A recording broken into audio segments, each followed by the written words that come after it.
का प्रदोष के दिन सोमवार हमने आशीष से कहा,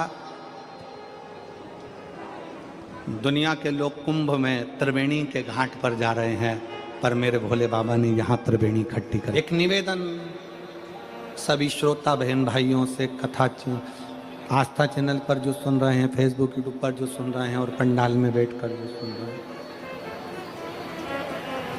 जिस दिन दिल से हारो ना,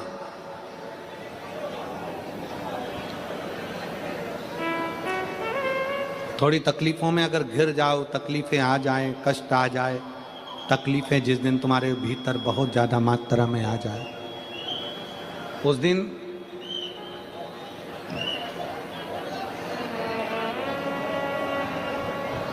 तीन बेलपत्र, एक बेलपत्र में पीला चंदन, बीच वाली पत्ती पर।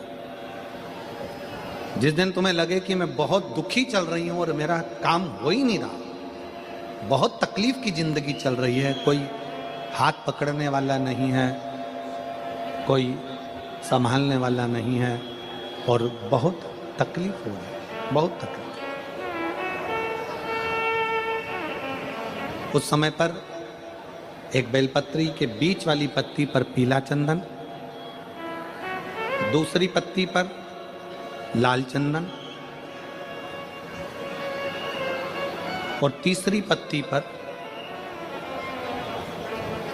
11 चावल गीले, पानी में उसको थोड़ा सा भिगो लें या धो लें, 11 चावल गीले शिव जी की उस पत्ती पर रखें।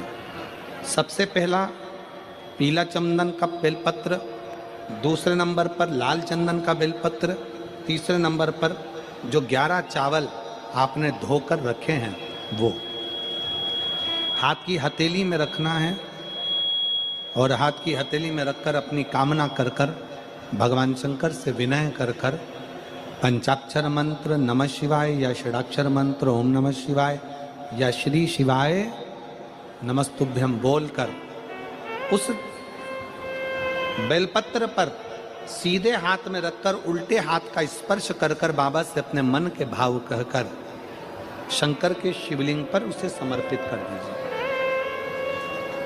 एक ही लोटा जल, जहां से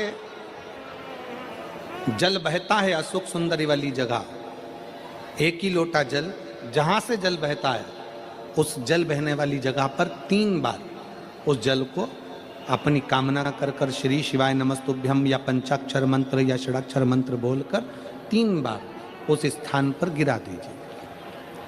गिराने के बाद में बाबा से विनय कर कर अक्षत वाली जो बेलपत्र है, एक बेलपत्र और एक अक्षत उसमें से अपने लिए लेकर आ जाओ। उसको 2 महीना 3 महीना अपने घर में रखिए। जितना भी दुख है धीरे धीरे बाबा समाप्त कर कर खुशियां घर में लेकर आता ही है। दुख समाप्त होगा, खुशियां घर में आएगी जरूर। बेटा बेटियों का विवाह नहीं होता, उन बेटा बेटियों के लिए मान लो अगर कोई ग्रह ऐसे हो गए कि भाई संबंध टूट गया और संबंध टूटने के बाद तलाक हो गया, होने के बाद दूसरा विवाह ही नहीं हो रहा, संबंध टूटने के बाद मंगल विवाह दूसरा हो ही नहीं रहा, तो प्रयास करिएगा।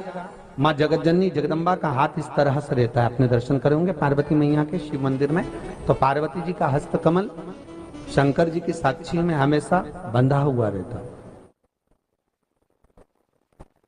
शिव की साक्षी में। महाराज प्रदोष काल में, प्रदोष के दिन कभी भी, किसी भी प्रदोष के दिन, वैसे तो मूल है इसमें सोम प्रदोष का वर्णन, सोमवार की जो प्रदोष पड़े उसका मूलता माना गया है, पर आप प्रयास करना कि किसी भी प्रदोष के दिन जिसका तलाक हो चुका हो, जिसका संबंध खराब हो चुका हो, संबंध हो ही नहीं रहा हो वापिस से,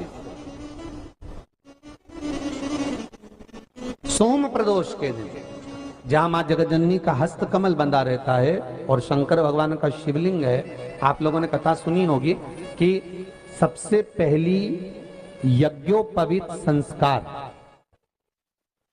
सबसे पहला यज्ञोपवीत संस्कार किसका हुआ था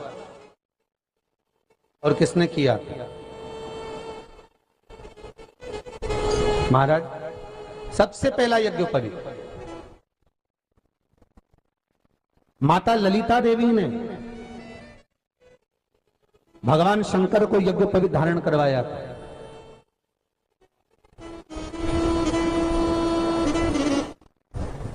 मां ललिता देवी ने सूत्र बनाकर अपने हस्त कमल से भगवान शंकर के सम्मुख में बिठाकर भोलेनाथ जी के हस्त कमल से स्वतः सूत्र बनाया था। भगवान शंकर प्रसन्न हो गए थे, बहुत प्रसन्न भोलेनाथ जी। इसलिए शंकर भगवान ने ललिता देवी को 2 वर दिए थे। एक, किसी का अश्रु नहीं देखूंगा। दूसरा, जो यज्ञोपवीत समित समर्पित करेगा, यज्ञोपवीत का भाव जो मुझे देगा, उसके जीवन में बाधाओं को हर लूंगा। इसलिए आज भी हिंदू धर्म में देवताओं को जो यज्ञोपवीत चढ़ाया जाता है वो उलझा हुआ नहीं होना चाहिए। देवताओं को जो यज्ञोपवीत चढ़ता है उसको सुलझा कर चढ़ाया जाता है, समर्पित करेगा। अब कई विद्वान ब्राह्मण ऐसा कैसे यज्ञोपवीत में हल्दी लगाकर छोड़वा देते हैं, परंतु वो उलझा हुआ रहता है। वो सुलझा हुआ अगर चढ़ाएगा तो जो जजमान पूजन कर रहा है, जो जजमान पूजन में लगा हुआ है, उसको पूर्ण फल की अनुभूति हो, पूर्ण फल का प्राप्ति हो, और ब्राह्मण भी बंधन से मुक्त हो।